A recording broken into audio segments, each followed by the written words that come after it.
এই বাসটা হাওড়া যাচ্ছে না গাইস, আমাদের পুরো পোত্রা ভাড়া গেল।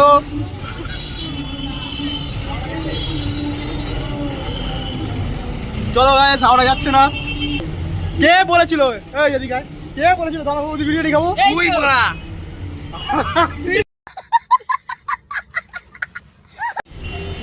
তুই তো মনে বললি দাদা বৌদি বিরিয়ানি ভালো খেতে মনে তোর জন্য বড় খেতে গেলে বউটা নিয়ে আসি। মুখটা নিয়ে আসে রে আলু ভাতে ভাত খেতে পারো অনেক ভালো। পেটটা ঠান্ডা হয়ে দিচ্ছে ওদের জন্য আজ গাঁর পাশে ফেসে গেছি। প্রচুর ফেসে গেছি তো গাইস।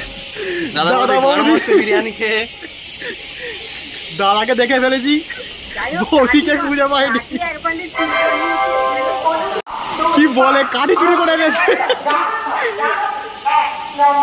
প্ল্যাটফর্মে আসছে